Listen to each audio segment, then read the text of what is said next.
All right, welcome back to a special edition of About to Blow Up podcast with John Leon and friends. And I got a whole crew with me, a whole former staff. They done broke up now. They like the new edition of basketball around here. To my right, my far right, I got Coach Groom, the new head coach over at Tarrant High School, my twin. That's what they say. To my near right, I got my boy Corey Carpenter right here with me. My favorite buddy to talk trash with. We gonna talk trash today. We down. To my left, my close up, I got Coach Jones, head coach of midfield. Basketball, he done got serious now. And to my far right, I got Coach Smith, who's still up here, still rocking out. Y'all BBD. And this Johnny Gill and Ralph Tresman right here. I don't know, man. Y'all stuck together. They might outsell us. Johnny Gill. No, I'm Bobby. No, he Bobby. He left the group first. Yeah, he the wild one. Right. I hope you don't be on crack. I don't know, John. He kind of skinny now. He been started. For 3 years, need to be a line or two.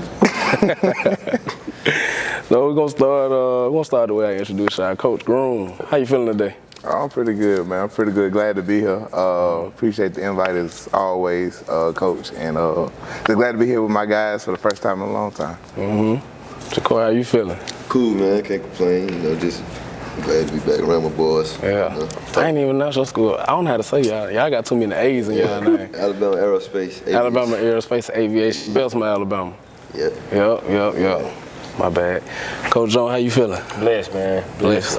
Good time. We're going to see if we get out some good stories today. Talk a little trash a little bit. Yeah. It's always a blessing to be upon these young men. Always. Yes, sir. Coach Smith. Man, don't ask me, man. Don't ask me. I'm just here so I won't get fined, man. I'm starting over here since y'all together right now, man. The season about to tip off, about a month away. How y'all feeling? How y'all looking? First of all, let me say this. We're young. It's a lot of growth with everything that we've been doing. From the first time that we started until now, it's a lot of growth just because, we understand that the kids that we're coaching now are not where we were coaching kids in 2019. And but at the same time, it's still a lot of talent. It's a wealth of talent. But we got to put it together. So that's where we make our little change or whatever. We got to put it all together. But I know he's excited. I'm excited as well. Might drop a couple of gems later on today, but we'll see how this conversation go though. Yeah, as he said, I'm pretty excited with this group. With them being young. The biggest thing is for us to be able to go back and teach. Don't get me wrong, we done had some talent to come through. Some kids that possibly should have went Division I.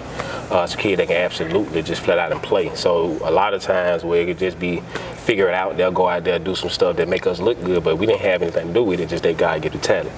So to go back with this group, we actually have to put them in position. We had to actually have to coach, game plan, come up with some things to make sure they do well on the court. So that's what I'm excited about, because at the end of the day, we all basketball coaches. And you need them Jimmy and Joes to be good. We do have those, but they're young and they don't know the game. So we're going to have some fun trying to figure out how to knock out some of these better teams around. That's good, Coach. I know you, like you say, you're a basketball coach, and you've been here, so that standard is set. Yes. So I'm pretty sure the guys have already adjusted to that, or is there still like some lemon squeeze you got left? The culture is always going to be there. I know as Coach Groom is saying, what he tried to do at Tarrant is set the standard. Coming into it, it wasn't pretty much of set the standard. It was more for us to keep the standard in place and let's build on it. And like I said, we got a lot of kids on the team that's 14 years old coming right out of middle school. And they have already got embedded to what we do here. You talking about 255 bell ring. It ain't time to be talking to whatever going on out there. It's to get in this locker room, let's get to work, let's get to it, keeping up grades, make sure they know what they need to do off the court. All of those things matter.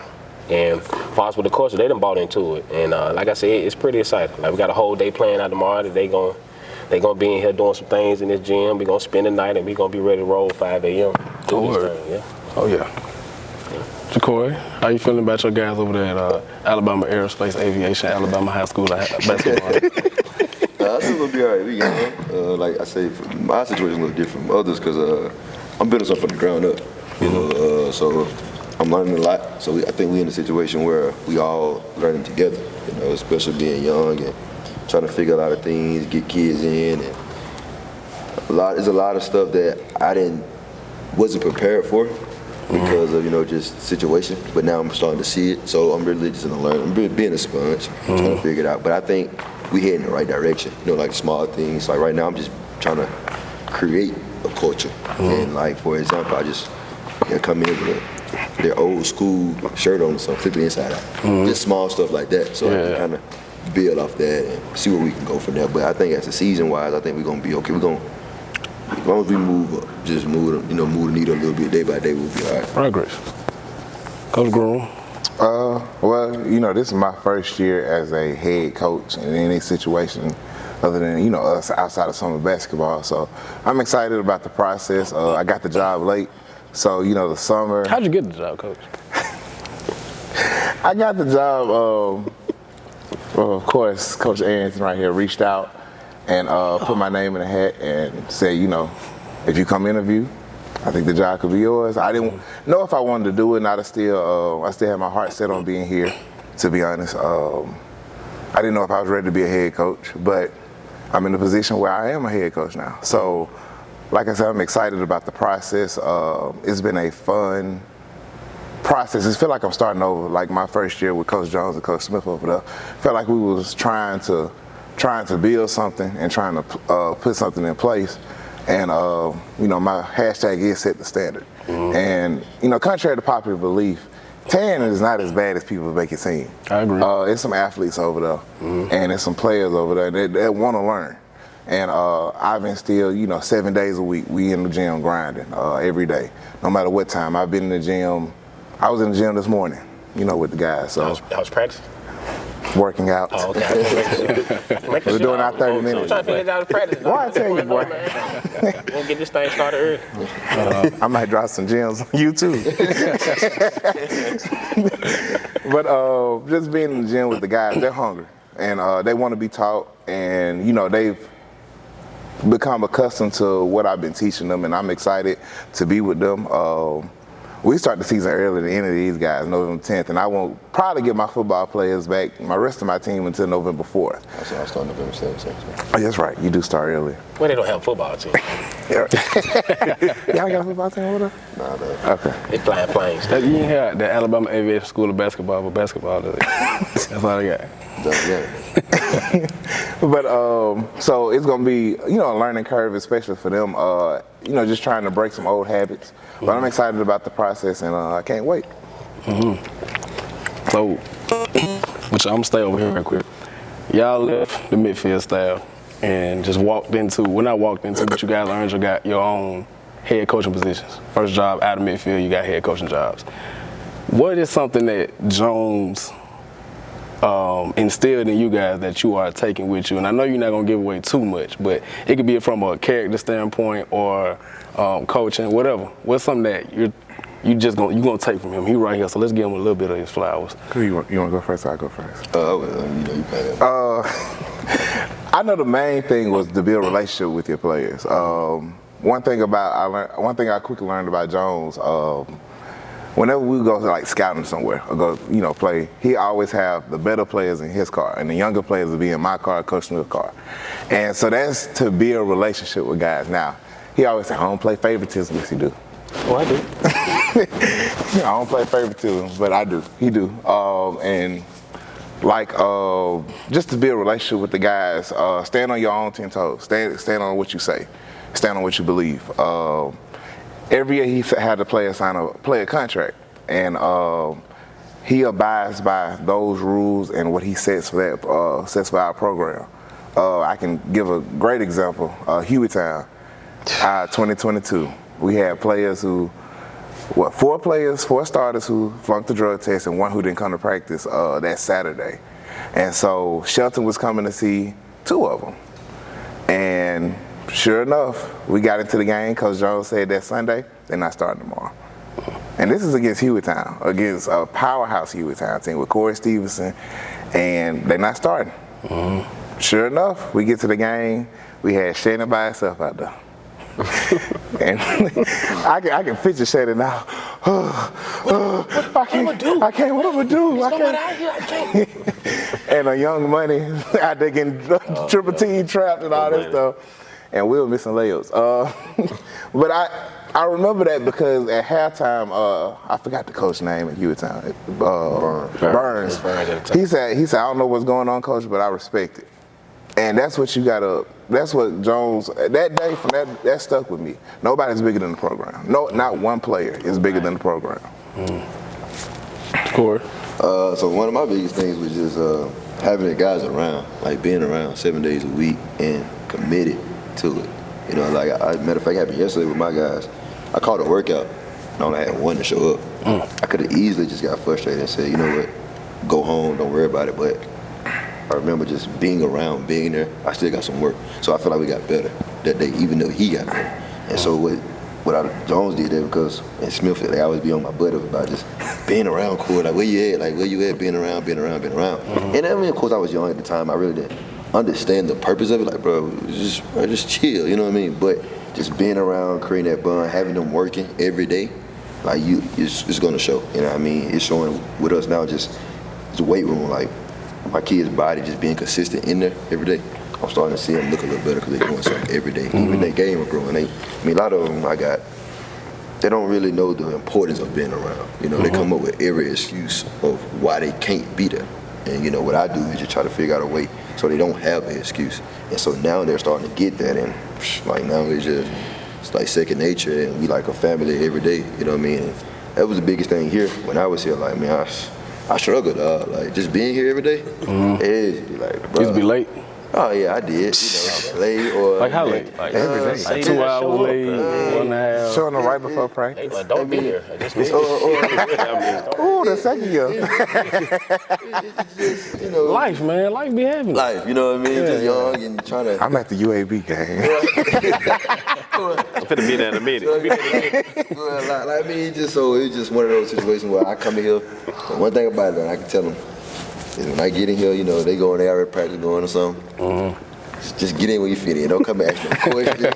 Don't try to act like you ain't been here. Just go in there and figure something out and just do it. And so I think that's what I used to do, but it was tough, bro. They used to, you can see them, they had a little attitudes. You know, them two there. I used to go groom until like, I know they married them, but I don't care. Like, I don't give a fuck. After that, you know, you go downstairs and finna get chewed out. You know how that goes. But I can say now, like, But they just not speak. or they don't speak, or they just get their keys and leave. and try to do a small talk with them, like, yo, Oh, here you go, John. yeah. So, but I think it paid off, man, for real. Like, and that was just something like, dang, bro. Yeah. You know what I mean? But it was all cool. So you a lot better with the time and stuff now, right? I'm getting there. I still have a little bit of I get But my it. kids made me though, because I mean, like, I'm in a different seat now. Yeah. So I see it from a different angle. Like, I mean, I'm late, bro. How do I expect some Hold on, time out. 15-year-old kids? Because what time he got here? Hey, I was just gonna say, man, roll Be honest tide. about it. But anyway, I went to the He on the way. He just called a damn play for Nick Saban. He on the way. That's fine. It's all right, cool. I got you, man. I'm still getting there. hey, he here That's though. why I He here left this now. place down. When I got that opportunity, I ain't think twice. Oh man. So I'm gonna come back over here. Start with you, Jones, with the staff, man. How did you assemble your staff? How did you know who to pick? We got no time. Hold on, let me cut in. I want to say something. So I'm the head assistant. I've been the head assistant. How long have I been the head assistant? 6 Going years, man. to 6. You're 6. This 6 years. It was 4 people in front of me. 4 people in front of me. So I ain't even like, okay, I think I do a pretty good job. I think I do. I don't know. I mean, I don't know. But I think I do a pretty good job. But it was 4 people in front of me. And yeah, Okay, we say 4. It was 4. Yeah. It was 4. One of them sitting right here though. Yeah. Yeah. You cut your phone out, man. Dude, you always You doing messing it. up the interview. He always do this though. But it was 4 people in front of me though. But Groom, he knew Groom a little longer than me. But yeah, when he saw me in Orlando doing my thing, yeah, I was cutting up, down 23. We ain't got to go into that whole story or whatever. But yeah, I cut up, I did my thing. We came back, we won by 10, whatever. But yeah, that's how I got here. But I can't speak for Groom, but yeah, I found Corey first, though. I'm put that out there. But go ahead, do you listen? But the Coach Smith, like you said, he was not my first option at all. First option was, and I can name drop because these are dear friends of mine. My first option was coach. He coached at Hewitttown Middle School, and that named Tristan Williams. We worked at the YMCA together years ago. I just felt he was a very good basketball man. Reached out to him. He didn't want to leave his situation. He was tenured at his school, so I could respect that. And the next coach was Demetrius Coates. He coaches at Restoration right now, basketball trainer. Reached out to him, and he was on this. He got school going on, a lot of stuff going on, so he was trying to get that foundation together before he tried to transition over here. And he was also the first person to tell me that it's going to be hard coming basically behind a successful coach. And I didn't think about it at that point until he said it. But after that, it was another person, but I'm not going to state their name, just for all that reason. But then Coach Groom,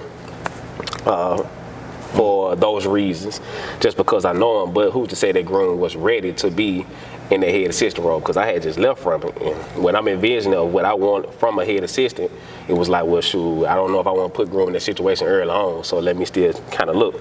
And I just sent him a simple text, like, what I got to do to get you from her? I sent him the numbers, so how much it was. Apparently, it was at that moment, it was more. He would have made more here than he was making over there, and yeah, he came on over. So let's just say it's 25 cents to a dime. Yeah.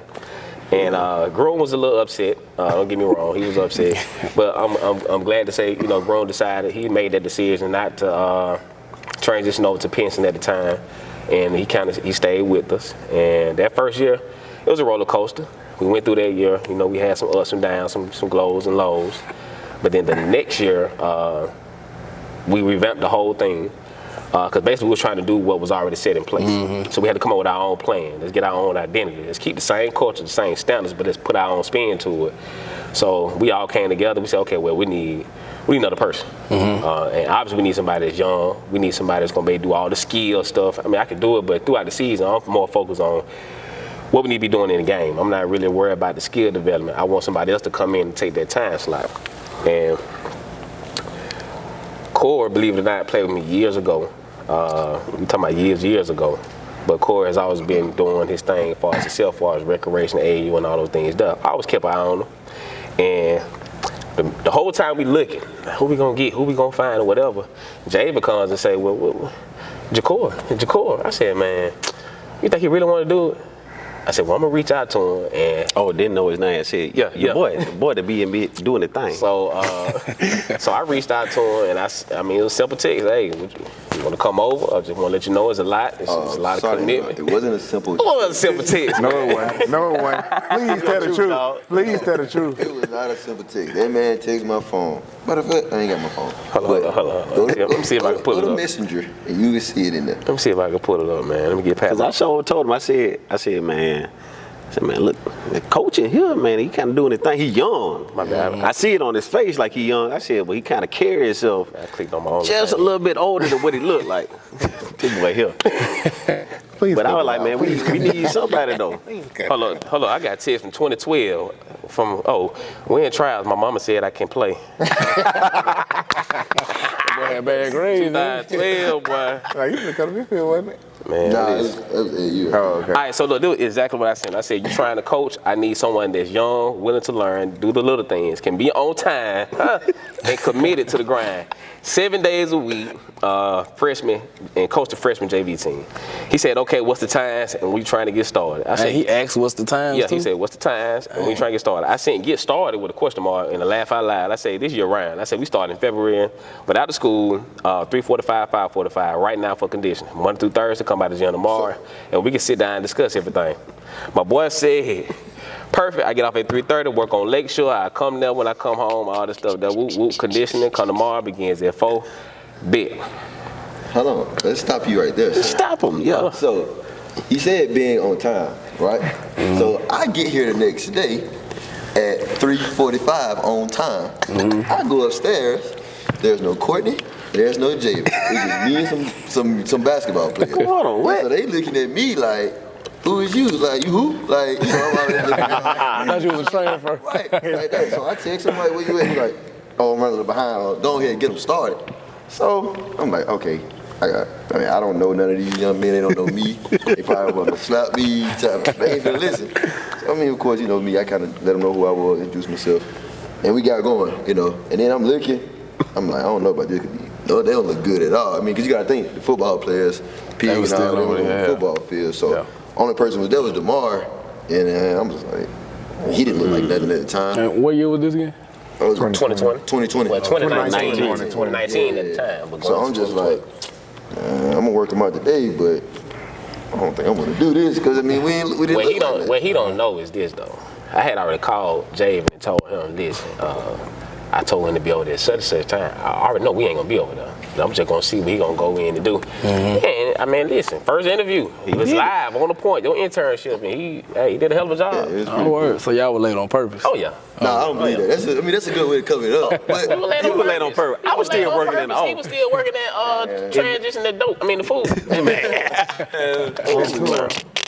The cover up. Moving sausages and stuff, man. Case of water. all right, I guess. Smith, I got a question for you. Oh, Lord. This is from my source. Okay. Can you tell me about the Vendettas? Oh, we jumping. Okay. The Vendetta started 2021-2022 season. It's a child. He's on that wall. And I feel like we can talk comfortably about this because I had this conversation with him at the Baller's Life, just about everything that went down, because we never got a chance to clear the air about everything that was going on. But he had some family members that felt like felt like not him, and not him, but myself had a vendetta against this child. If anybody know me, I ain't got nothing against a child. I ain't got nothing against nobody. Like, I'm in my own lane. I'm just trying to do whatever I can to help this, but I love to win. And in that moment, we played Ramsey. Ramsey, they was high at the time. They were number one in the state in 5A. We were number one in 3A. Highly contested game, came down to the wire, last play or whatever, we ended up losing or whatever. And for whatever reason, the child's kinfolk want to go on social media bashing the coaches, and I feel like Coach Smith got a vendetta against the players and all this. And just pretty much just because, one thing about it, we're around these kids more than they family members. So with what we see and what's going on, you don't always see. Yeah, you might get the pretty little child to come home and do everything right, or maybe he don't, or maybe you condone it. Maybe you're doing it with him. I don't know. But because we want to set standards, like Groom said, he took that, great. But like, we want to do things a certain way, and because we discipline a child, or you're not doing what we ask you to do on the court because your people think that you should do something else, nah, it ain't gonna fly. If you want to do your own individual thing, go play tennis. Go play golf. You can swim. I mean, you do whatever you want. This is a team sport though. So it's bigger than just you or your baby, your loved one. Granted, I got a sister who came through, played basketball and volleyball at Tuskegee, and I got a brother that played football at Jacksonville in West Alabama. And I was one of them people, why they ain't in there? But I don't know what they doing not to be in the game. So that was a full circle moment for me. But at the same time, that came about because I felt like we do a lot. And I made the joke about, I went from making a dime to 25 cents a month. We don't get paid a lot to do this. We really don't. You talking about being away from family. Like, I got a child now.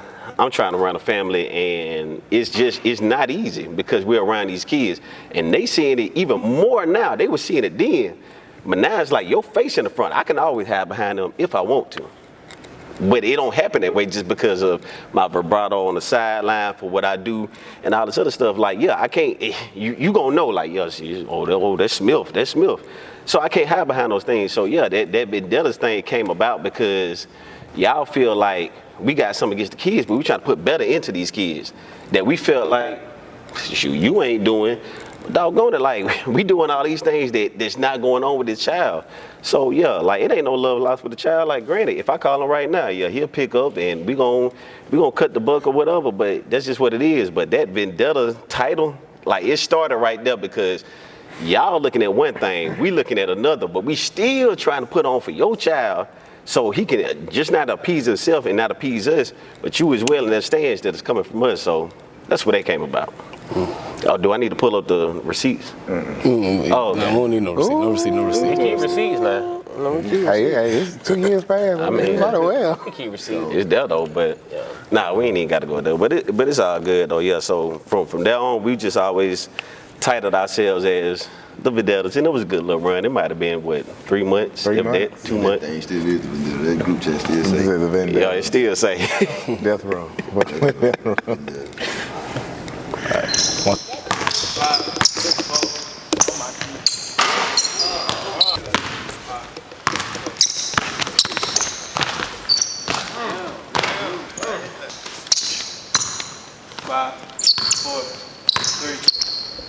So, back to you, Jones, and I'm gonna come back over here right after this. When these guys left, bittersweet moment. Maybe it was like sugar. Maybe it was good when they were left. Right. How did you know? I mean, you won a lot with them. How did you know what you wanted from the guys that you wanted to come after them?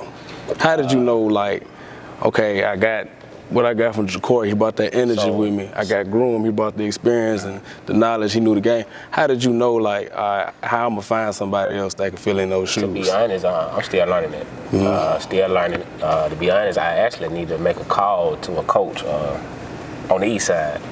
I need to pick his brain about it, because one thing about it, I look at his staff, and Jay would put me on game to this. Just looking at his staff, everybody's always involved in something. I'm a person, I don't like to ask for help.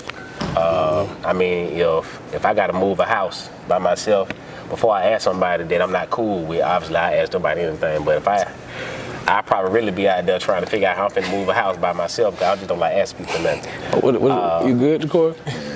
But That was big. That was but what I will say I don't know why he lied about this moving house shit. I mean, you know, I call y'all. You know, You'll be the first one. Hey, I'm moving. Yeah, some pizza and chicken and some Kool-Aid out. You know, but to say this though, the things that they brought to the staff again, because we practically still young in this thing, and you got to think, you know, Groom is he's a zone guy, and he's been trying to run his zone play for years. And he still ain't ran it yet, but we gonna see. I'm gonna call him this year and tell him, look, I know we're gonna play each other, but I'm actually gonna try to do the play this year. But you know, Groom brings things to the table as far as being very optimistic. Only person I gotta be optimistic with on this staff is Smith over here. But Groom is very optimistic in any situation. But I can say this about Corey, what a lot of people don't understand is, I mean, I got a coach of the year, a few coach of the year awards, all this stuff there, but I don't claim to ever be, you know, a great, you know, just, I got it all made, I'm a great coach, whatever.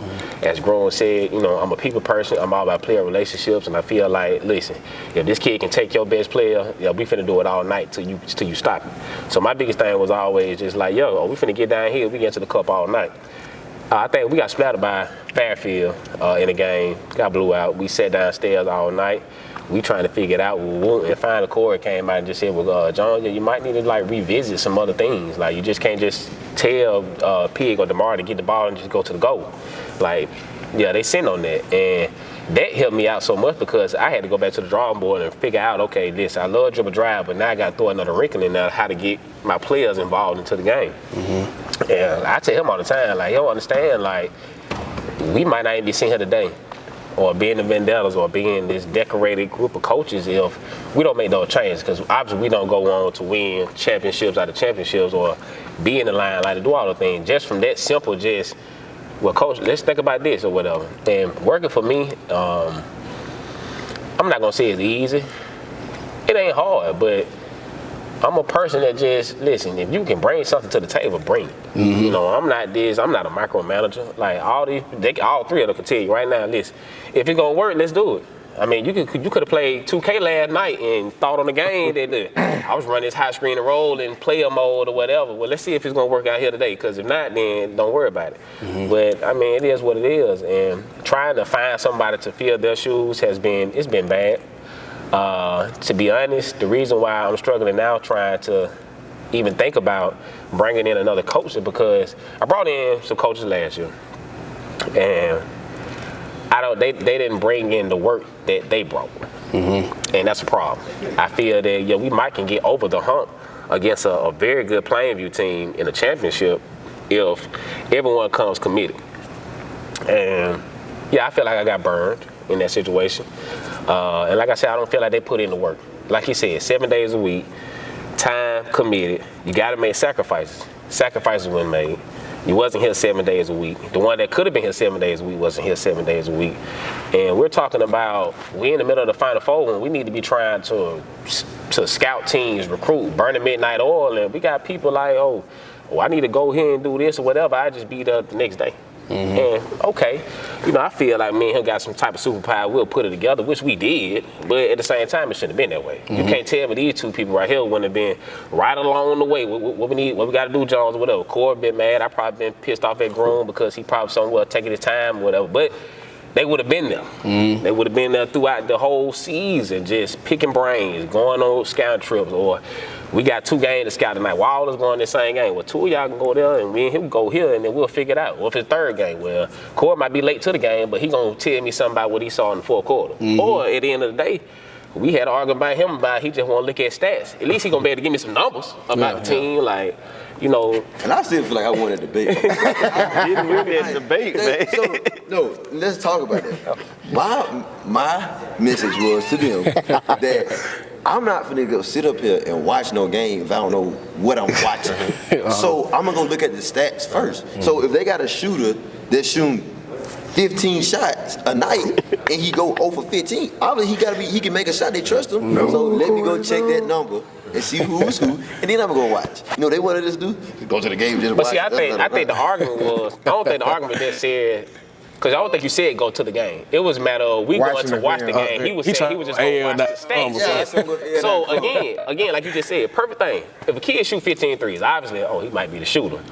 But if you don't go put your eyes on how is he taking these threes? Like, is he just catching and shooting, or is he really like coming down off a down screen and pick apart? Like, we need to learn all the action of the player. It was the film, John. That's what it was. It was the film. But he wasn't watching the film. He was not watching the film. He was not watching the film, man. That man was not watching the film. I looked at the numbers, right? And then I said, I'm gonna go watch the film later. Get on the sideline and had to make a call now. Because he was not watching the film. It was your off day. That's what he used to get mad about. So Corey, you ain't putting this PD in. They literally on my off days of work. Yeah. Work. It's an off day. Ain't no off work. They still want me to wake up at 7 o'clock in the morning and sit down there and just look at him. That's right. Typing. That's right. They think I'm gonna do that. But he got a good point. He got a good point. Like, you got to go in. You got to look at the stats. Okay, we just going in, dry run, and I'm looking at just everything.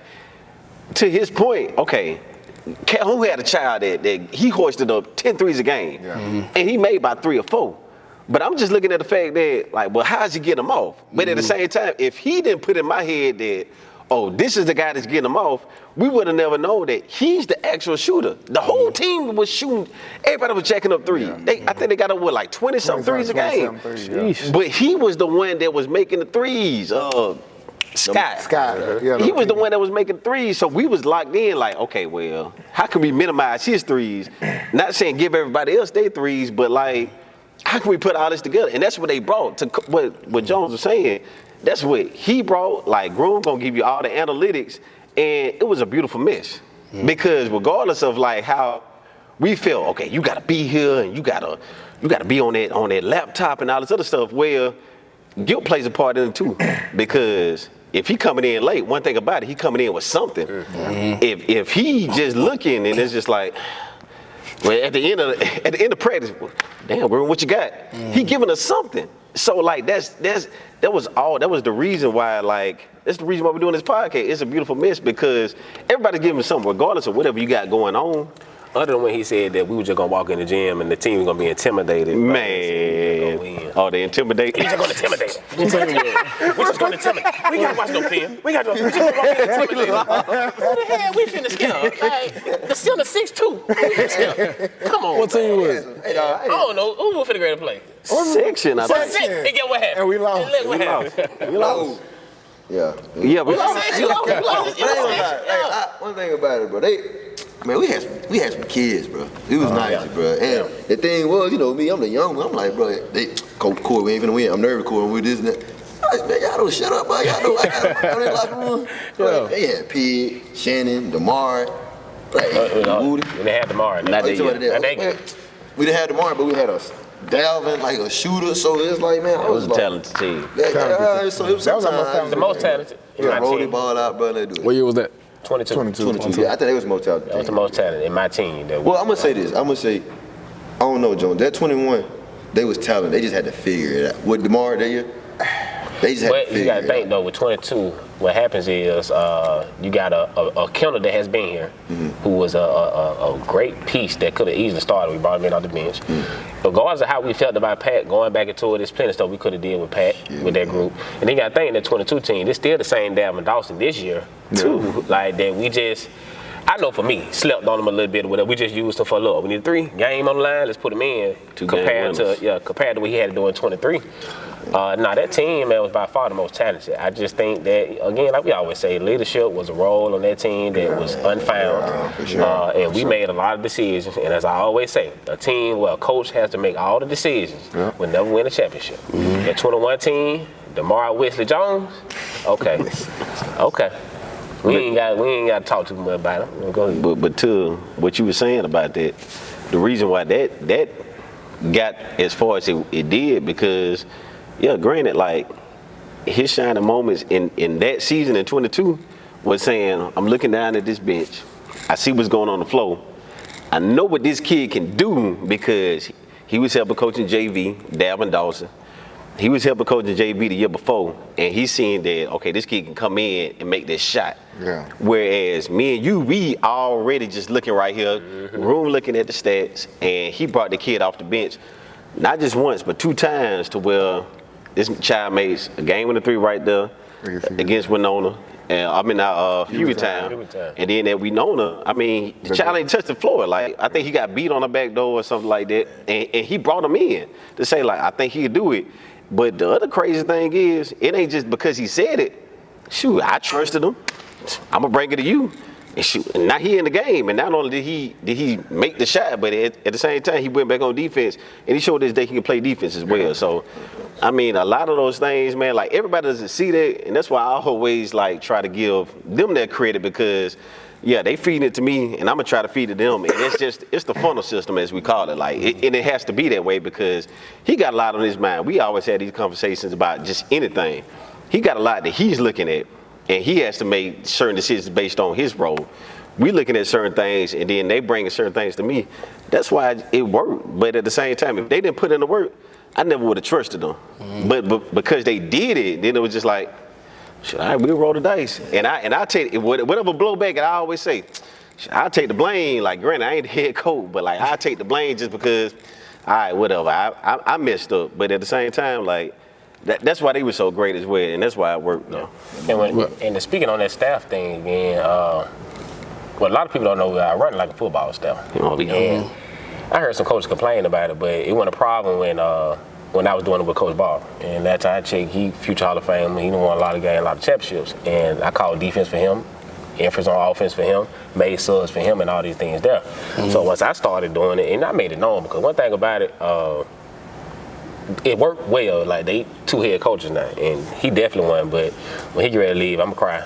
I'm gonna probably try to do something, because the same way I try to get both of them back, I'm gonna definitely try to get him back, but it didn't work. But again, like, you want to make sure everybody's working. Smith gonna call defense, make subs, be my 2nd, 3rd, 4th, and 5th eye. Core was over offense, grooms overseeing everything in the stats, and then also being the optimistic person, or he might be a dissenter of something we might be trying to do or whatever, but everybody had a job to do. But everyone knew going into the game, well, Smith, what we doing on defense today? Smith, I want to pressure up. I want to play man-to-man. How you going to do it? Give me a scheme. That's his job. You know, Corey, how we going to attack him offense? Groom, you got something? Because the zone coming. What we doing? Groom, what the numbers look like over there? What they do well or whatever. Everybody brought something to the table. So, yeah, I had a lot going on, but I was able to approach the game knowing that, listen, even if I'm off tonight, even if I ain't got it all together, I knew, shoot, defensively, we finna force some turnovers. And as the game goes on, I can start to figure out, I know Corey, well, Corey, we might need to start trying to go run this or whatever. I might not want to do it, but listen, I got to listen to him because right now I ain't got it all together. He's saying it, let's go with it, it's going to work. Twist, and a zone play that we going to still run this year. It was his idea, you know, and I'm still running it to the day. Just worked on it the other day, trying to get the boys ready in a passing drill. Get the heavy ball, y'all. Let's work on these zone options, while we got a chance to. Just working on the whole thing. Like I said with Kansas, like, he don't know, I just revisited the other day looking at it on YouTube, and I'm going to call him to make sure that, listen, are we doing this right? And I'm going to run it on him against Tanner. One thing that I do notice from y'all is that y'all got a great bond with each other. All these stories I had to tell, like, and I also noticed that you real boy. Yeah, I've said it before, but you're real big on relationships and trusting your guys. Right. And you built the family and the culture over here.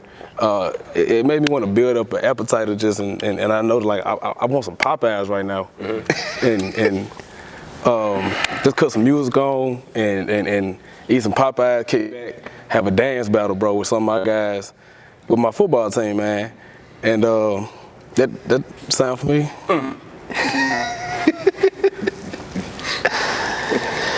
Does it sound for me? Why y'all looking at me? I can say this. We close with our guys. Matter of fact, what's crazy is Jones ain't look. What's crazy is, yeah, we've been on this floor. We've slept overnight at the 3-point line. Some people slept in the stands. Some people slept in the locker room because one of our team bonding things that we do every year is Friday to Saturday, for that Friday to Saturday game, whatever it's going to be. We like to spend the night up here, and it's a team bonding thing. So we're going to try to we're not going to try. We're going to implement the same thing this year. But to speak on that Popeyes thing, I mean, yeah, when I'm feeling it, like, yeah, for one, like, I came. They a little younger than us, but yeah, I'm in that jigging area, so you know I want to jig, man. These four Popeye club out of there. It turned into the Popeye club, man. But we like the jig, so yeah, you know, catch that on one of them documentaries that we did. Popeye need to be sponsored there because we make sure every trip we go on, we pulling up getting a 2-3 piece or something in that nature. To the point now we got boys off in college now. One was on a trip in Denver somewhere, talking about what a Popeyes did or whatever. Before looking at him like, this on the West Coast almost. We don't know about no Popeyes out here. What you talking about? But how deep you want to go into that story? I got enough. I got enough. Just know I got enough. Man. It was a good time, though. Yeah, it was a good time. Y'all got a lot of good times, I'm sitting man. back there just looking like, yeah, when these folks gonna put us out of here? Man, we won the game, though. Yeah. We did win that game. Yeah. And some other stuff. Man. Yeah, I got a lot of stuff going on over here, man. Like, I heard y'all had a broom fly across the room one time.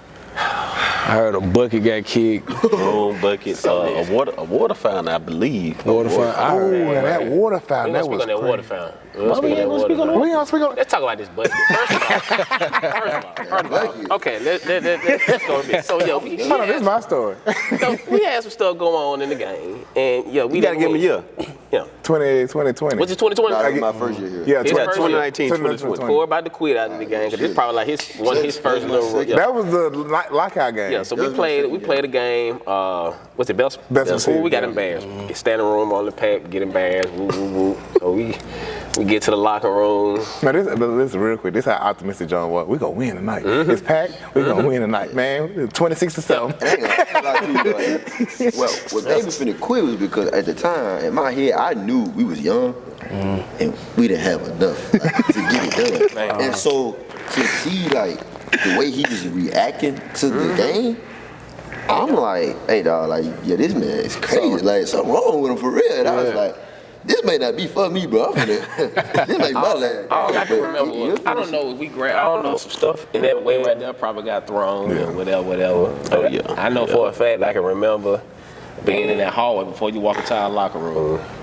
I grabbed something through it, and I picked up that bucket, and I slung it. And I didn't know it hit Coach Groom or whatever. So I slung it, boom. Hold on. Oh, you jumping? missing a He lot. jumping. He jumping. Cause hold on, cause y'all was in the office. Well, we not. So me and him, we went to the office. It's crazy. I think I threw the ball right. Yeah, and it went down the stairs. I threw the ball right. And I'm trying to close the door because Tanisha looking. Yeah, it was. Oh yeah, I done came back up here and cussed everybody out. We jumping too early though. Go ahead. So y'all sent us to go talk to the boys. Of course I lied. I'm doing a Smith. I'm doing a Smith act. So let me tell you about that. Hold on. They have the microphone.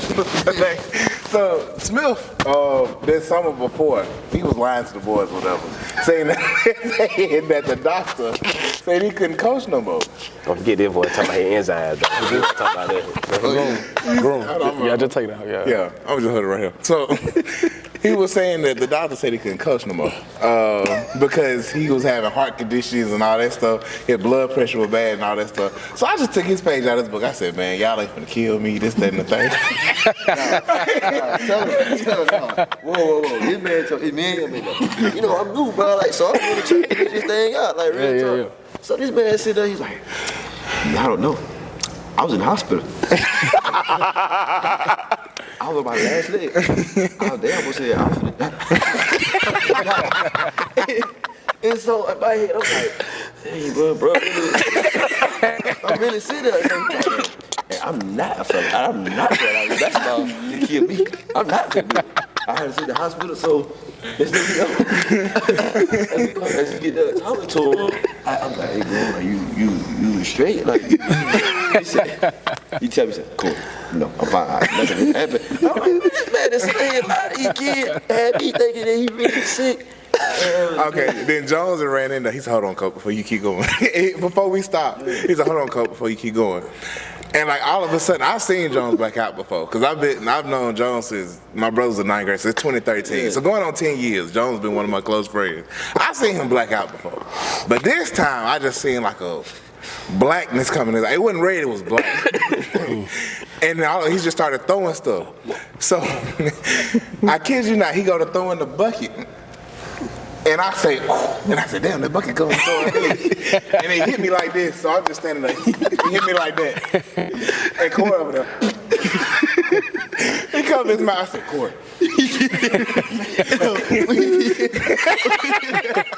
No, when Groom did, he was mad, like he had red in his eye because he was about to kill his own. So he was like, Corey. He was like that. So I'm like, he throwing stuff. I ain't never saw this, but it's funny because he didn't hit Groom. I'm like, let me just chill. Like. But 5 seconds later, a broom come flying, and I skip it like this, and then I'm gonna take her ass out. Yeah. And All the time though, I don't know what's going on because I'm still on my dick. I'm crying, I'm mad. That whole woman that looked like about 45 seconds to like 2 minutes up in that area. Oh, it was a show. Like, on the camera, bro. Like, he's like on his disc, like strung out. He's throwing stuff. Yeah, bro, he's strung out. He's throwing stuff. Groom told the kid that he died 2 days ago to end up life. And I'm just sitting there like, what to do? Like, this what coaching all about, you know what I'm saying? Like, this what's going on around here. And so, man, next thing you know, we had a lockout. Lock in. So the same night. Same night. I'm like, okay. So y'all stayed here after all that? After the game. I'm like, okay, are we gonna continue to have this lock-in? I think what? So this thing, you know, I'm like, bro, I want to call Jones, but before I called Jones, I had to call one of my close friends, my partner BJ. I was like, hey, bro, I don't know about this, bro. Like, you fucking went crazy and doing stuff. He's like, man, what happened? I'm like, man, I don't know, but I don't think I'm gonna do this no longer, like that or whatever. So I said, I'm not. Thanks for calling Jones. He's like, yeah, call him, see what's up. So I'm praying, I'm like, man, y'all called him, man, and he cut me out, bro. This it. So I called him, like, hey, Jones, we still having the lock-in? He's like, yeah, man, where you at? I said, well, you know you had hit Groom with a bucket. He said, man, I did what? I said, yeah, bro, you hit bro with a bucket. Like that. He was like, oh, let me call, hold on, I'm gonna call you right back, man. Let me call Groom. So I called Groom before Jones could call him. I said, Groom, you straight? Man, I'm so man, I'm so bad. You hit that bucket, man. Like, I'm tired of Jones with that, bro. Like, we just, I mean, he ran. Like, I said, where you at? Man, I'm finna go get this pizza. He was like, yeah, man, I'm gonna get pizza. I'm gonna be back at the school in a minute. All right, well, I'm finna go home and get my clothes or whatever. So, I mean, on my way back, I'm like, this vibe at this school's not finna be good. That's all I'm thinking. I'm just like, bro, I'm gonna let them tell you about how the vibe got was. But it was straight, though. But let me tell you about this call from Jones, though. Yeah. So Jones was like, man, it looked the whole tone and change. Did you answer the first time he called you? No. Look, I was writing up my resignation as we speak. Oh, God, I was. So, like, Jones called me and said, man, Groom, man, first of all, I just want to apologize, man. I just didn't know. I hit you with that bucket. I said, I said, man, what kind of fucking pizza you want? Excuse my language. What kind of pizza you want? And he was like, man, just get what you got. We'll cash up. I said, man, don't worry about it. You know him, man. He ain't for money back. I thought we would drop that piece off and leave. The crazy part about it, that night, after all that went down, you know, it was wild. And to talk about relationships again, all I can remember was the boys was taking showers or whatever. We got ready to eat the pizza. I remember sitting on the couch, and I think probably Jordan. I think Jordan was the first person who was just kind of like, Jordan, what happened? Like, you know, what happened tonight? Like, how did we get embarrassed that way? He came over, started talking, and that's when the rest of the boys just kind of came over and started talking, and we just kind of hashed it out that night. I mean, we had a good conversation, talked about some things that, you know, that they want us to do better as far as coaching them, and we talked about some things that we want them to do better. And I'm not gonna say our season took a big turn or whatever. Not but, then. Yeah, but what happened was that was just another notch of just building relationships. I can see us at our vulnerable point of being pissed off, being mad because we expect the best out of y'all. And yeah, y'all are able to still be able to come approach us at the end of the day. And we still gonna be here like all night and do what we need to do. Like we still play video games, play some basketball, probably try to kill a rat or do whatever. Like Was it that night? That wasn't that It night. probably went that night, but you know how it go. But you know, that was one of those things where that relationship building, it happens 24/7. You just never know when you're gonna have the opportunity to do it, and that was a good time for it. No, that was that night. It was. The night. The rat That was the came first one. That was the first Oh one. yeah, no, I'm not talking about drowning with Clorox. We gonna choke it out. I not gonna see this. Super Saiyan. And what you need to say.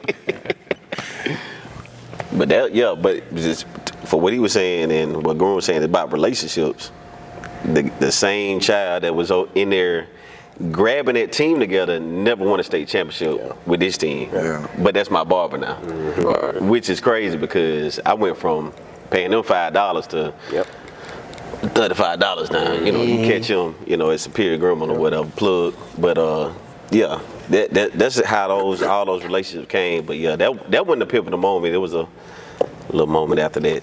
Well, before we go there, I want to ask y'all first. Y'all seen that? What year was that for y'all being together? It was like first year together. So that was the year that it was down. Like y'all didn't. So that was the first. No, first year is kind of like a wash. Even though we were just talking about it the other day, it's kind of like a wash. That was 2018, 2019. 2020 was the first year we was all together. Yeah. But it was the first year with kids that did not play varsity for Coach Ball. Yeah. So it was all our guys basically from middle school, JV. You know, it was everything that we put into us. So that was basically like the starting point. And just so happened that core was brought into that fold. So yeah, that was the beauty of it. Word. Yeah. So y'all seen that growth. How do you avoid the frustration of that, knowing that your first year it may not be how you, if you already got you 1 year in already, you walking into your first year, how do you know that, how do you avoid that frustration? Like, you're gonna have those bumps in the road. You've seen it with these guys. You're gonna go through it. It's gonna happen. Every year ain't pretty. Right. So how do you avoid that? We all expect greatness, but the team may not understand that. How do you avoid that? Well, so I went through it last year. I mean, you can't avoid it. You just got to go through it. This is really, like I said, my phrase last year was trust the process. So I used to tell myself that so I can get through that. You know what I mean? Like, you can't avoid it. You can run from. It's gonna happen. And I think I had some days where like.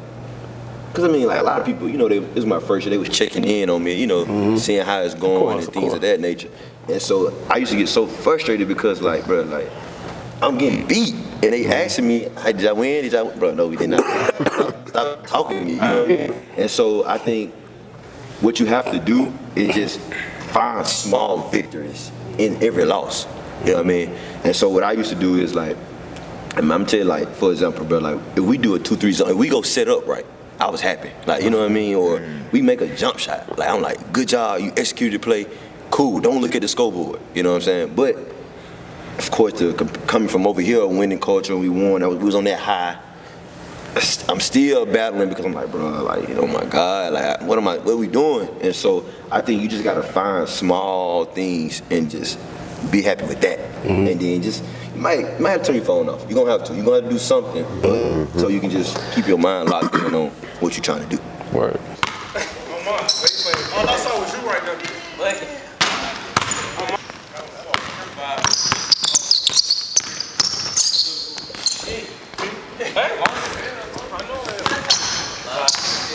All right, so Before the season started. yeah, even and this is this is my first year.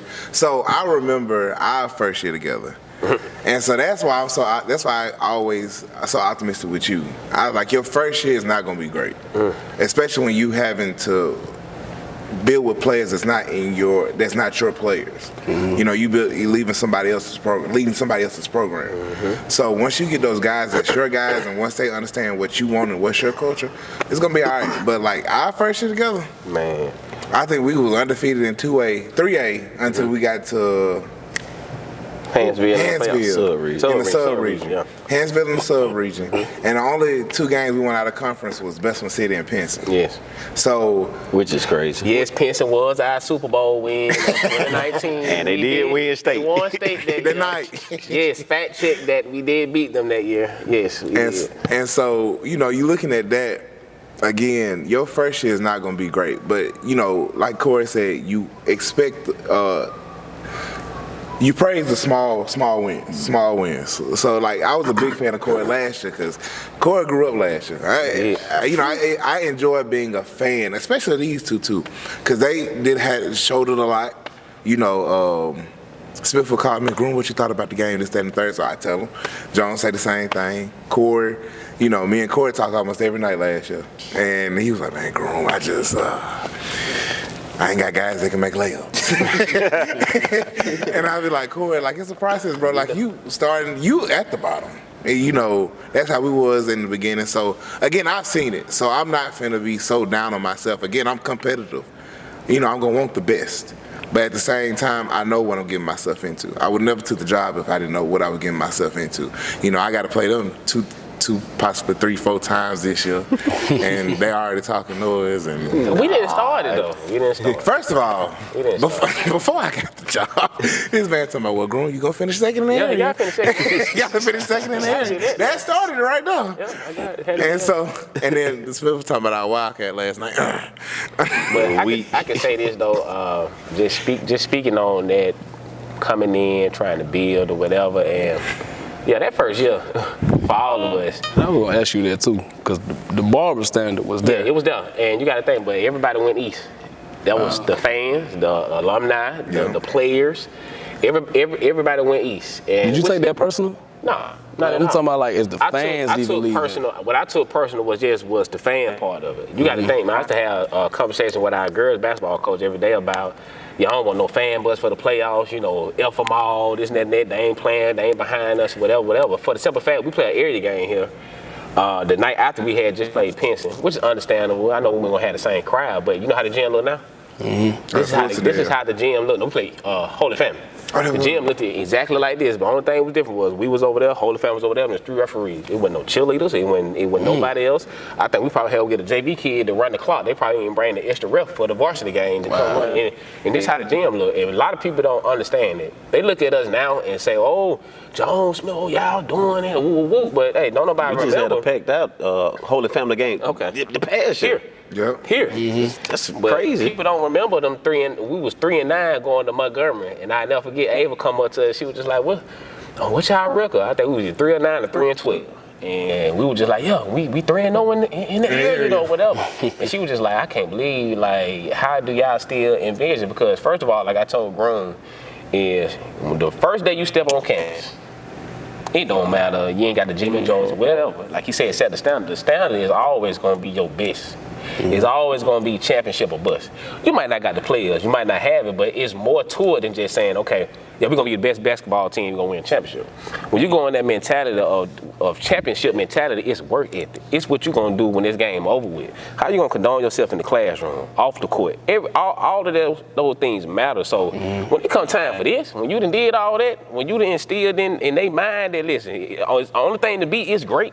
Second place is null and void. Everybody happy because red map up there, but in our mind, we like, well, we good to get there. Should have won, played a great team. Yeah, we probably was the second best team, but we still thought we should have won the game. But dang, we ain't satisfied because of that. You know, like the mentality. You can see it in the picture up there. Yeah, the mentality is always to, listen, championship or bust. And that's what I want him to do when he step on that campus. And what we did our first year, we ain't have it. We thought we had it or whatever, but the goal was to win state. The next year was the same as that thing. Like Corey said, he don't understand why we were so bloated and mad or whatever. Yeah, we ended up being playing with that year, but we lost to the other team. But yeah, the goal is always to be, anytime you get on that floor, we trying to go win. Like the end of the day, 21, yeah, we finally did it. But like again, like the goal is to always to come in and it's to take a page out of Nick Saban book. We gonna expect the best. At all, like always, like nothing less. Yes. Nothing less. I'm pretty sure you see this too with your interview process when you look for assistant coaches. You see it with the guys that may come over and try to play with you guys. You notice that guys just like to win, but they don't love the process that come behind it. So the coach we interviewed last year, Glenn Davis, he's a winner. He won in middle school, won a few championships with basketball and football. So he was a good fit of what we tried to do. One thing I can say about Glenn, with our middle school program, that's probably was the best probably since me and Epps was there. Like they didn't play for a championship, but I think they probably only lost maybe 2 or 3 games. But he instilled that winning culture from them coming from middle school. So now that those middle school kids, the crazy part about it is now they have to play varsity. One thing we don't have to fuss about them is their winning. Being a winner because they come from winning. So it wasn't a losing situation where we're just gonna go out here and just try to go for 20 and we lose by 20. Nah, let's go for 20 and win by 20. That mentality already set in tone. So hats off to him for that. You know, it's some other things that we could talk about as far as with him, but he definitely was a winner. He was a good fit for that part. And I hate I lost him at the middle school level. Wish I could have kept him from that standpoint. But again, yeah, when you try to look for somebody that want to be down with the tank, baby, like. This ain't the program for in the words of P. Diddy, what he called it, bullshitness or whatever. Like this ain't it. This ain't it. So anybody that decide they do want to be down for whether we at midfield or whether God bless me to go somewhere else, like yeah, you just can't come over here for the pictures, the videos, and just to be a part of something. No, you gotta come here, you gotta bust your ass to work like the same way we doing. I was telling parents the other day, like my family finna for Christmas, they going to Virginia. You know what I'm gonna be at for Christmas? Yeah. Right here. I'm gonna be on FaceTime with my kids opening gifts or probably over there with Coach Smith trying to get Jair, but what we're doing, my kid, they in Virginia. So I need to figure out what I'm finna do, whatever, like, but it's part of it. That's commitment because you know what I'm envisioning is when I leave here, when I go coach college one day, and we got to play on Christmas Day, or they folk will be paying me millions to do that while my family got to be somewhere else, or either be with me. But y'all know we prepared for this for years to come. This ain't just the right now, we just here. Or on Thanksgiving, if we got to go play in a tournament in Hawaii, the Maui Invitation or something, I don't know. Like, we preparing ourselves to say, listen, just because it's a holiday, that don't mean it's off. Like, it's work to be done. Because when I become a man not doing this, guess what my wife gonna be doing? Yeah, going out there and coach that game, baby. That's what we got to do. Because we want such and such and such. They're just part of the process. I think we come from a culture where everybody wants something, but nobody want to put in the work. And that's with this generation too. And what we trying to do is stuff that's unheard of. All of us right here is to make sure that we instill these boys that listen, at some point basketball ain't gonna work no more. But one thing you do need to be able to do, especially as I'm pretty sure all of us coach kids that look like us, is that listen, you gotta go out there and bust your ass better than what the other folk that don't look like us doing. Twice as hard. Cause at the end of the day, the day you was put here on this earth, you was already fighting behind. So don't think it's just gonna be given to you. You gotta go out here and work constantly, every day, until it get easy. You know what I do every 8 years teaching? In that classroom, I done figured it out, it ain't got easy now. This right here, I ain't saying it got easy, but I done figured it out a little bit. And I'm still learning, building on to it, so. My man. You got something to say, Smith? They told me don't do this. He said, no. Nah, he felt that one right there. You see the way he just folded his feet? He said back. He said back on it. That let you know. He done what Dion said. Don't let me get comfortable. Don't let me get comfortable. He got comfortable in that classroom. This right here. This Same right here. thing. All right. Shoot. One thing that I did notice that you did keep here, that Barber kept, is the style on the court. Oh yeah. What made you be like, shoot, this got to stay though? I know you wanna your see some own old man and all that. pictures? You want to see some old pictures? This man trying to get I seen some you did have a Steve Harvey suit on in one of Yes, them. I just been saying that big drip now. It was there for a minute. He ain't had no way. yeah. He was lost. Yes, it was. And somebody found him. Yeah, I'm gonna say this. I think it was collaborative, especially with Corey. I think. I don't know Corey was like, man, cause we ain't going out there. Thank God for him. Thank God for him. Y'all don't even know, boy. Shoot, groom too. Listen, I got something to fuss about groom. But yeah, that first year, I remember our first game. We wore black suit, black button down, blue tie, whatever. We did what we did. But as the year went on, you kind of start to feel like, I'm about tired to put on a shirt and tie. Like, can we just do something different? I think we kept it as long as we could. The next year we went to more of the, and I can say that, I think everybody started to predicate to start to do this more of a style of, let's go collar shirt, let's just switch up the khakis every night, and then we're going to put on some sneakers, tennis shoes, cool shoes. Hold on. At the while, we started to get a little muscle. So the shirts got a little tighter. Yes. I did hear somebody like to walk around the white beater. Man, listen, Man. no shirts. So that's another thing too. We got right with that COVID. Right before COVID, we had in business that we were gonna start working out. As you can see now, I think we look pretty good. Even growing back ain't as big as it used to be. But anyway, we all in business gonna start trying to work out or whatever, and it paid off. Well, we can start now instead of buying the XL shirts. We started buying large. Then large started turning to, for myself, I know, I'm trying to put that medium on a little bit. Only thing about that medium, I drank a little bit too much Kool-Aid every now and then, so depending on the day, that medium started to look like I'm printing a little bit. So I go back to large depending on the texture. But yeah, when Corey came about, we started to just do more of the polos, fit a little bit, fitted khakis. We're going to put these tennis shoes on. We're going to go out there and do what we do. But we want to make sure we all coordinate.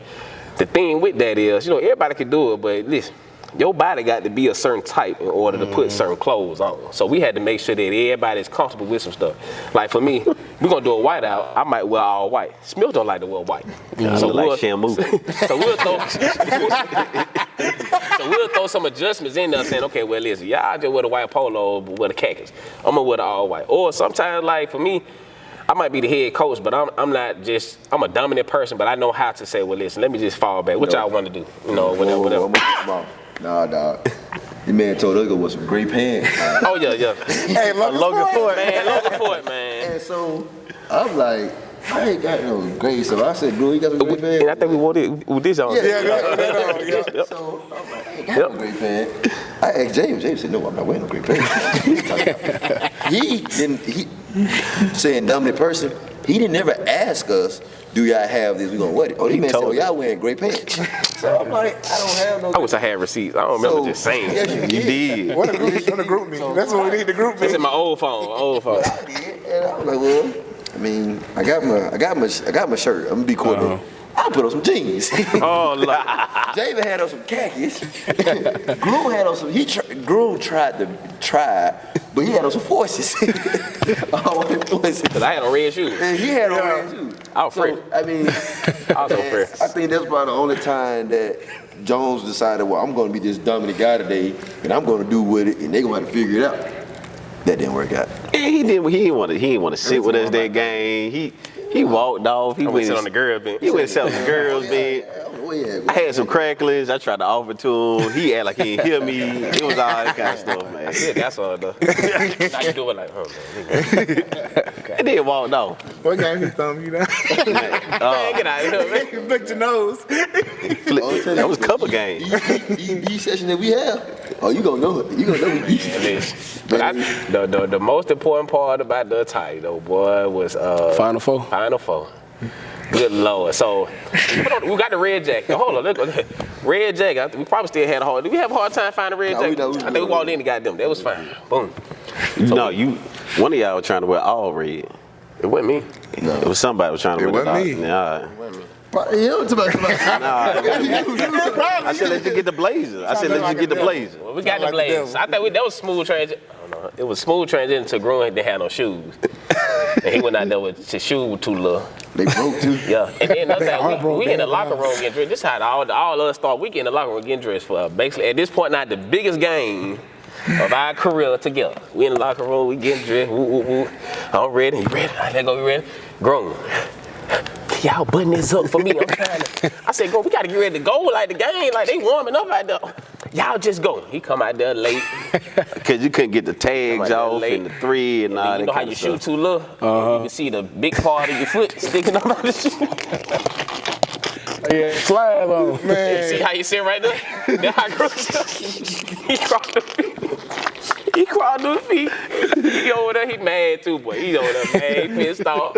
Ain't nothing fit for him right now. So anyway, but we win the game. After that, so I don't know what we decided to wear for the state championship game. It was a blue suit. Powder blue. Man, so we went. Matter of fact, I think we was going to get the red. We walked in and saw the blue. I said, oh yeah, With pinstripes. Yeah, I said, oh, that's what we gonna wear for the championship right there. We gonna come back and we gonna get that. Woo, woo, woo. We get ready, go in. Yeah, we gonna get that right there. All right. So everybody spread out, got their side. Spread, I got their side. Woo. Got here, he go grown. Send you like that. Ain't got my side. I said, what you mean? Ain't got your side? You gotta look. I already looked. I said, man, all right, so I'm gonna wear this and then we're gonna try to find something where everybody will get something that look like it. We're going around the store. We looking for his shit. I don't know why he's still sitting over there. But at this time, now I'm over there telling Smith, we over here looking for his stuff. He's sitting over there in the corner over there, pounding on his phone. Oh, who he texting? We don't need to get up there. I think this boy Jamie picked up a suit that was 46 regular. No, that was the second time. That was the second time. Cause we went to the Galleria. Man. His hands. What's funny was that they was already about to close. Yeah. It was like, what, 30 minutes before they closed, and then the game was the next day. What? Yes. The next day. 2 days. No, 2 days. 2 days. Yeah. 2 days. Cause we came back. And then what was crazy? This was the funny part about it. So at this point, we lost. We don't know what we finna do. Jaden was just like, well, we gotta figure something out. So Jaden just grabbed the suit, told Groom to put on to try it on. Groom should have just stuck like this. Here we go. That Oh, look yeah. good. That look good right there. That look perfect. That look good. The Groom can't move. Would you go out, just hold the binder like this? So won't nobody know your jacket too? I'm sitting there like, in my head, I'm on the far side, like behind him. I'm like, no, this not gonna work. Man. This man can't put this on. And he just sit there. I think we left the store that night, y'all, with still with nothing to wear. I think we got out early that day. Corey had some shoes. He had these. Oh, yeah, them he had these shoes. We didn't know. Yeah. So think about that. They probably know the shoe guys right there. They had. But anyway, he coming up with these shoes. All right, Jones, I got an idea. I said, man, what you finna do? I said, we ain't wearing no tennis shoes in the state championship. No. He don't like tennis. Yeah. He didn't like tennis. Yeah, and I went forward because I was just like, we gonna put on the suit. We gonna wear some nice shoes. This after Atlanta. We were trying to go to Atlanta. Oh yeah, we finna go to Atlanta and pick up some. Drive to Atlanta. Drive to Atlanta. We calling these folks. I called my homeboy. He meet me in Anderson. Yes. Oh, come on, bro. Boy, I just got mad again. Boy, I tell you. I said we finna put on some So linen suits. y'all at this got point. mad at me. But I'm telling y'all, it's not my size is not in here. Man, we trying to make trying to it accommodate you. And I'm trying, and like y'all trying to come, and I was like, bro, y'all keep looking. I've looked 1,000 times. The size is not here. So again, I'm not gonna waste Hold my on, my energy. phone. I was already big at the time. I'm not gonna go. And look, John over there man. Look, we get to the hotel. He look up. That ain't it. He was trying to and look, John's at the hotel. And look me up and down. I Boy, said, "Nigga, crazy, Corey. And I love and hate this about Corey. He come in a clutch, but it's just like we don't know what's gonna going on? happen. Yup. He said, man, we left the Galleria. We went back home or whatever. We said, all right, we're gonna reconvene back at in the morning. in the morning after practice. Yeah. We all gonna show up there.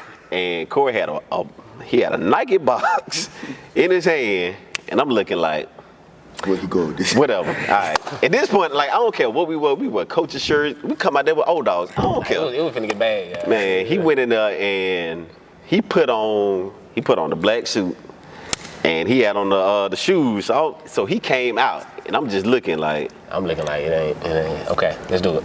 But I'm looking at him like it looked good for him because he's smaller than all of us. Like he looked like the kid just a cute little kid, and we just looking like how we finna pull this out. I was just like, okay, let's go, let's do it, let's see how it works. But what's crazy is a dude came out of nowhere. Cause we finna spend $100 on it. Man, he said, it's this clearing section over. You get it tailored. It's tailored, so it's gonna look like. He said, yeah. And man, he walked up. I never seen that man again. And as many times as I've been to that store, I've never seen him again. And I didn't see him before that. And he showed us that, and we cut the deals. Thank God, because I ain't have no money. I got paid the next day. 2 for 100 or 2 for something like that. 2 for 150. With the alterations, and they came through. The alteration, we had to go back there and lie about the alteration because I think the game was the next day. In the morning. So I went back there. I said, we needed the next day. She was like, oh, I can't do it. I said, hold on, he getting married. I said, he getting married tomorrow. Oh, but go come back and pick it up tonight. I was like, okay, thank you. Just pay the extra. Just pay the rush fee. But we looked at that extra price. I was like, God. I want more than the suit. What's crazy though about them shoes, man? Like, I bought them the year before because I was like, bro, we finna make it. I just knew we was finna win state. I just knew it. I was like, oh yeah, we make it to state. I'm gonna put them out when we go out that night or whatever. And so we didn't win that year. And so I had forgot I had the shoes. And so when we was in devastating, didn't know what we was gonna do. I was like, I know Groom got them. And I was like, hey, but we might get wet. I'm finna put them on. We in the state championship game. I'm finna win now. So I was like, man, I don't know. I gotta figure this thing out. And I knew like, but he ain't finna do it because he be tripping about wearing suits with Jordans and all that. So I'm just like, bro, no. And then I was like, this is my last straw. If it work, it work. It don't, we just gonna wear these collar shirts and that's gonna be it. But not even that though. Speaking of the collar shirt, Jones told us, he was like, well, Groom's gonna wear the collar shirt like he gonna wear the picture. Oh man, I was like, Groom, you gotta go out there and just get the background. Man. But no, it all worked out, bro. It was pretty cool. Like, was crazy. I'm glad I had to work when y'all was having these conversations. I got out for the fight. We didn't know if it was gonna hit though. The thing, I'm gonna tell y'all, cause walking out there, yes, bro. Walking out there, it was like, we didn't see the shoes till we got back here. We didn't see the shoes. We still ain't had the shoes. We still ain't had the damn shoes. Some black Sunday shoes. Man, him over there like, man, They ain't got their shoes. What we gonna do? I had to find them. What we gonna do? You the shoe plug. Both of y'all know a shoe plug. He got them. Nah, listen, I just figured it. One thing I was taught by this man, just figure it out. That's it. He dancing, so did that. He get down and all. We got boxes down there. I got a note from the great Charles Thomas about everything. If you know him, you already know what that note looked like. Yeah. And I had mine. Smith had his, and we trying to kick some ass now. We ain't know what it was gonna look like until 2 minutes before we went out. And we looking like, well, we don't know what these folks finna say when we get out there. We walked out there, all you hear. It was a pause first. Yeah. It was like we walked. It was like, I said that. But the first people that said it was Lynette fan, because we walking to their side. Y'all put that on. Put that on. And then after the game, y'all Y'all look viral. good enough. Y'all can lose. And what's crazy though, like for real, like we what we put on for the Final Four was hard. So people was like, we created a way for ourselves where like people would expect it, like they wanted to see what we were finna put on. Yeah. Like for example, like we played Winona. Like we woo some yellow and black shoes because we playing. We don't have no yellow and black and So we put on some yellow and black shoes because we playing Winona. We went to Pleasant Grove. We had on the Grove Street 12s. You know what I'm saying? And so every game we tried to. It's pretty cool, bro. Like the fans love it. It's something for them to come out and see, and it's just it's a vibe. Your kids kind of play off of it too. They love it. They come in. Like, they love to look good. The coach finna put on now. And so, and I'm not gonna sit up and say we was the first to, set the trend of the bar for it. I think you look at rest his soul, William Bell, Cole Bell, what he used to do at Winona. You talk about Lane, his run with the all white and the black and gold suit. You talking about Will and Barber when they was there, and obviously my time of working up under Coach Barber, like, it's when you get to that point, especially for high school students, like. That's the time for them to be seen. Right. And our kids know whatever we put on. Oh, you know what type of game it is. Yeah, we just come out there, relax or whatever. They know, well, we still got to go ahead and win, but it ain't that big of a game. When we put something on, they know, like, oh, okay. We got to play hard. We got to sit up and get ready. And then, like you said, by the Final Four, you don't know if you're going to get to that next game. So, you got to go ahead and with your best. What you got to do for the Final Four. Like, we coming with the best. And then after we win, come with hard. Ooh, You got to come hard. You got to figure out, like, what we going to do next Really or think whatever. about it, though, we really, in the championship game, I feel like the Final Four fit was harder, but the championship game, like we was light. I mean, we just had on a normal black and white suit, It was the shoes. but the The shoes shoes just set kind it of up, yeah. set it all. You know what I mean? And we was So- in sync. So like when you look at that picture, like we was so in sync with everything that we was doing. It was just like folks didn't know them clearance suits. And I ain't ashamed to say it. Like, man, these clearance suits, I ain't buy these shoes. And it was just like, oh, but we gonna rock them. And that's just the kind of confidence that you gotta have to be able to do that stuff. You can't go in there just like humble serving or whatever. Like you gotta know you finna put it on. Man, it was so good that Groom, even his binder was even matching. Like, like his binder was even locked in. I was just like, oh yeah, we on to something good. Hey, I remember that was a viral picture. Like, Yeah. one of the That went viral. first state final pictures to ever go viral. I And they give got- them credit though. Now they went hard this year too. Yeah. Now, they went hard. Without y'all? Shout out to my shoe plug. It was crazy though. Let me tell you what's crazy. So he called me and was like, "Hey, what you think?" What bro? You his low key styler? Nah. Oh, okay. I thought you finna drop a DM right there. Nah. He just asked me, what you think we should wear for the game? So I was like, "Hey, John, put on that khaki." Yeah, I wanted khaki. Go khaki with the J's. And so I'm expecting, I'm in the stands now. So I'm like, oh, they finna come hard. They finna Yeah, come khaki. facts. We was talking about that. Man, that man come out with the gray. I was like, oh, okay, my bad, bro. Alright. Shout out to I'm looking for the khaki, but we couldn't find. I think we found some khaki, but then Javen pointed out the gray. Yeah. And it was just like, cause I think the khaki, once again, it wasn't enough for everybody. You had khaki, but it wasn't the same brand, so you know how the color be a little off. So we found that gray, and then like, let's do it. Now, again, the other issue is, how we all went and got the suit together. That wasn't the case. That moment didn't happen this past year. Everybody got their suit, but it was a matter of, okay, it was 3 of us, and then somebody got to go back and get their stuff together, whatever. But the togetherness, it wasn't there. And all that type of stuff matter, man. I think, and that's a way of God, too, showing, you got to think, man, we lose that game basically one possession. And I think that's the course of how the year went. Like, everything is together except one piece. You're missing a piece of a puzzle that needs to come together in order for you to be successful. And that whole year went like that. But it was a great year, though. I think by far, 21 was my championship team, but 23 was probably one of my better teams as far as well-rounded. It was fun to be around. Coachable, oh my God. Like, they did everything that we asked them to do, so it's a good year. Good.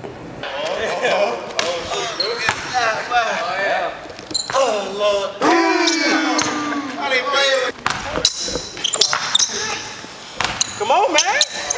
I ain't got no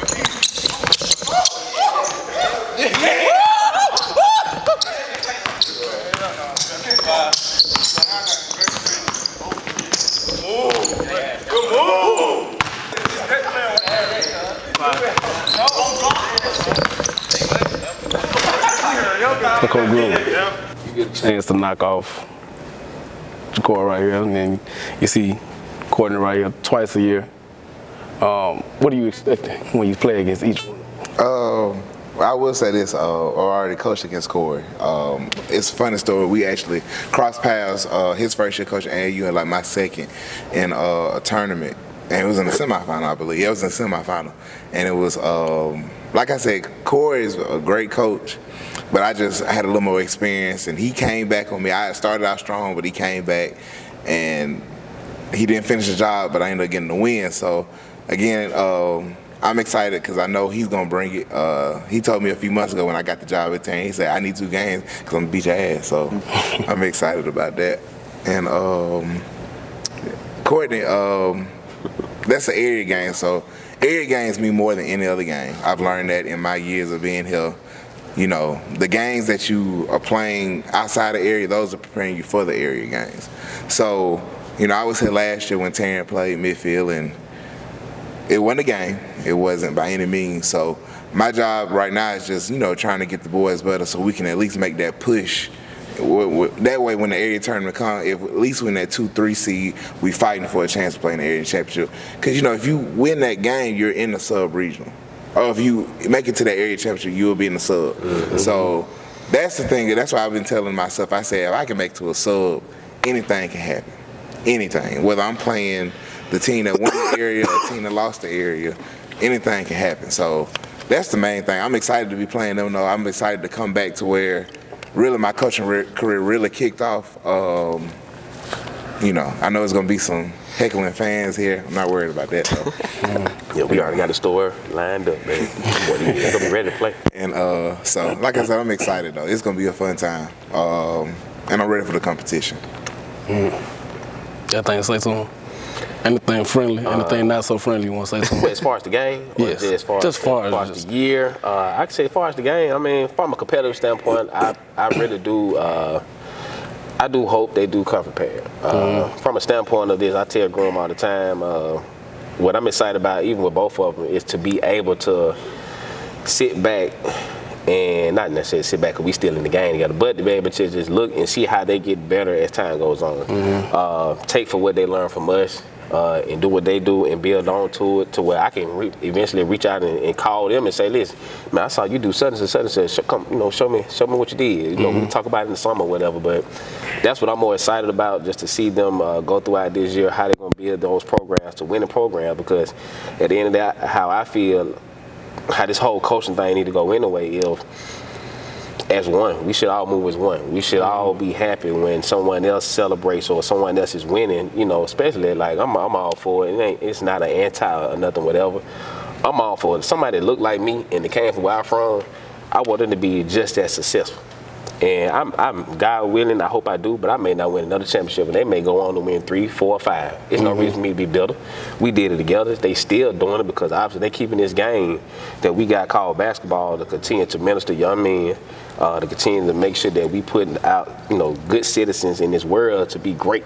And that's what I'm more excited about. Now, when it comes to when that ball tip on this floor, hey. I'm going for 100. Hey, by any means necessary. We trying not. We definitely trying to win. The thing is though, and Groom know how I am. You know, no matter depending on who we playing, we never set out to say, well, we finna put up 100 on them because we just can. Groom knows, like, if I feel that the game is we head and shoulders over, he gonna know, like, he probably gonna fuss at his team. They pulling them back or whatever. But if the game competitive, he gonna get everything that midfield got. And to be honest, right now we both sitting up here with our teams. We don't know. I'm saying right now my team is young. I know they're young. I know they're inexperienced, but I know we talented. But to be a winning team, you got to have it here. I don't know if we're going to have it here yet. On the court, with the basketball, doing all those things, right now I can say, yeah, we'll win the state champions. No, that's with that. But mentally, are we there yet? That's yet to be seen. So once we get on the court, man, it's going to be fun. It's gonna be fun. But like I said, you know, Nick Saban and his assistant, baby. You know, you saw his record, right? I mean, he just got knocked out by a couple now. He did, but you saw the record, right? I think he's still there. Okay. It took a while too. It took a while, right? So by that time, I might be their principals. By the time that happened too. And we gonna play the first. They play the first half in the main, in the second. So we can say we whooped you in both of them the same night. Nah, I'm gonna say this though, man. Like, today, like with these games with us, like this been like this at practice though. Practices. Oh yeah. We had some battles in here. Oh yeah. Like, and that's why I think our kids were so good. Like, because they knew how to compete. Yeah, like man, I done left out of here some days, like drained because I done lost. Had them in And practice. then you see what's crazy at the end of practice, we sit in this circle, and you gotta say like what you got for the day. After you just lost, then like one time they beat me. Man, them boys brought them boys to the elementary school, right? We were practicing. They beat us and trashed the gym and told the boys to leave. Yep. Like literally, they threw out everything and they ran out the door. And they jumped the boys. They beat us. Trashed the gym, beat the boys up, and they ran out and ran back to the school. And I had to in the gym that day. Earn your stripes, baby. It's some get back there now. Oh yeah. But this goes on all the time for us. Yeah. Like, I forgot about that, man. That competition in practice. So I be at work. We're gonna make Groom McCoy. We're gonna make them pick their team. We're gonna get some chuck. It'd be some days. They be in here going in it. Jave, and then Sunday, then they be refereeing. That would be Oh, they cut their own calls and stuff. Like, man, I'd be like, how much you paid them? But I done got out there with Groom before Groom was up on me. 20 with 5 players and only had 4. What happened, Groom? See, bro, is it? What happened, Groom? It's a picture on Facebook. I'm gonna share that again The one stories. day. The So midfield like, stories. Down, he did walk me down. I With forgot. four Somebody got. with 4 players. Did Shannon get thrown out? Was it Shannon? Probably Woody. I ain't no telling. No, because Woody went off. Woody went crazy. That's probably Shannon. So Shannon got thrown out. I said, oh, I'm about to beat Joe. I'm about to kill her. So next thing you know, I'm like, hey, y'all gonna guard Woody? Woody going crazy. I'm talking about pulling 30-footers like it's nothing. I said, hey, y'all gonna step up on him? Can we double team him? Can we do something? They was like, man, we trying. I said, y'all ain't trying shit. I was like, y'all got me out here looking bad. Wow, and next thing you know, we get down 2, and there's a chance for us to tie the game. I call a triangle. And they go through, execute it. Boom, the shot go off and miss. I said, God damn, man. I'm over here sitting down and Jones like, So what you saying? It is frustrating losing to your mentor. man. Yeah. Like it's And then, like, but like you're not have you gonna hit the ever end of it. have You're you not gonna ever hit the end of like when you lose to your mentor, have you ever just like wanted to rip a water fountain out the wall or anything? Man, so let me tell you about that before we end this. So, Jones always seem to blame this on Javen. So after pissing, It was Jay's fault. and MLK, and again, Jones talking about being overzealous for a game. We always, except for Smith, we always like, man, we finna put on, we finna have this thing on. We had the, what's the coach from Temple name? We had Cheney. Yeah, we had the ties going. We had the cool gray 11s on. But we were clean. Came out in that bit. #1 team in all of Birmingham. And we folded. We folded. And that's, 20-point lead, blew it. 20-point lead, blew it. And after the game, like, you could see it in Jones' face because Barbara was over there. It was crazy. What made it even worse, and I understand why he probably threw that water fountain though, because Barbany, he had 3 players. Caleb didn't play. Caleb didn't play. Rest in peace, Caleb. Rest in peace, There's Caleb. another kid that didn't play too. Terry Connor didn't play. TC, yeah. And bruh. So they came in basically just on some. We finna lose. We finna lose the game. So But the writing was on the wall because going in halftime, we was up 20. and the boy hit the shot. And the boy, Caleb White brother hit the shot. He hit the shot, so I'm going off, and I got a crazy pitch. I'm trying to choke myself with my tie What's your tie? because I see like we lagged or Yeah. whatever, and then at that point, I think he kind of like hit me just on some. Chill out. Man, let's calm down, and I calmed down, but we damn sure lost that game. I'm like, man. The hardest thing about losing to your mentor, it's not necessarily about put it like this, what happened now. Ripping the water fountain out the Hold on, wall. we're not finna do that. No, we're gonna talk about the whole thing. Okay. So after we get in the hallway. Fuck it, they on job and cut out. My mentor told me to do this when you try to talk. So after we get in the hallway, we had shook hands, Barbara and Jones, and had this long 10-minute conversation at the middle of the court. I'm trying to walk past and shake everybody's hand. 'Cause we just got embarrassed. So after we get in the hallway, it's a bottle of hand sanitizer on the wall. Jones tried to throw it at Tried to Kendall. get it. I couldn't He get tried to throw Kendall. I'm talking about throw it at Kendall. He said, oh, y'all better be fucking here. I couldn't take it off. So next thing you know, Jones has been in the weight room. This is, man, he grabbed that water fountain. And like threw it. And I said, oh shit. And so next thing you know, John said, man, fuck. So we go into the room. I said, man, that water fountain's still on the floor. I gotta go get it. You do that video show when he threw it off that thing. You go Pick it up, look around. left, look right. They threw it in the closet. I threw it in the gym in the closet. And I kid you not, Fan sent that video. Oh no, Ford came in afterwards. He said, hey man, the water fountain off the thing. He said, man, my bad. I bumped into it. And Ford said, what he said, Smith? Yeah, Called me the next day.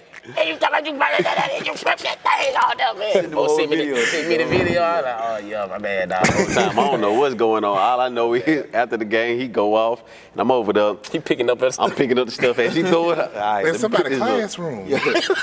They want to put us in the class. Man, listen, man. But like I said, the thing wasn't losing to the mentor. It was the fact of how we lost the game. And another thing, too, even with that game, I'm not going to sit up here and necessarily say I asked for smoke, call for smoke, or whatever. The way it was set up was, like he just said, we was the best team in Birmingham at that time, record-wise. And we had never played the nightcap at MLK. So the perfect setting was that, okay, cool, I know I got all these high flyers or whatever. I told Ford, I said, man, listen, I don't know, regardless of who we playing, we need to be playing in the nightcap at MLK. Obviously, it need to be who? Pinson. Because that's the second best team. It was in Birmingham at that time, or quote unquote tied for first, whatever. I just knew Powell quote unquote Power 5, we were ranked ahead of them. And so yeah, we needed that game, man. Of course, we gonna approach. I always approach the Pinson and midfield game ready to go because obviously I'm going against Big Bro or whatever, and it's always gonna be standing room only, good crowd or whatever. And that's what it was. It's never, and I hope they don't go into our game thinking that okay, well, look, I just want to beat Bob or whatever. No, that's not the case. For me, if I can ever get him to come back to midfield, you know why I want him to come? It ain't because I want to beat him, because I want him to come make these 5 bands at my gate that I can get for the night before. If I ever got to play him at the Heritage or whatever again, because we all put on that tournament, yeah, we gonna play because that's what people want to see. It ain't to say, well, look, I just want to go out here and I just want to play ball until I beat him. I mean, we done played before. I done beat you before, and you done beat me plenty of times. That's not the case. So, you know, but I just don't want them going to the game, you know, with the fact that I want to be a mentor, going to the game saying that, look, I want to come up with the best game plan possible just to win the game based on regardless of who we playing. I want to put my players in position to win. And I think for the most part, the amount of time that I done played against Bob, I think we done been in position the last, especially the last time we played, we should have won. We was in position to win. And then of course in 22, like we just folded. That was a run on the wall for that entire season. But now before that, yeah, we had no business on the floor with them. But the 19 was just That was a fairy tale, that boy.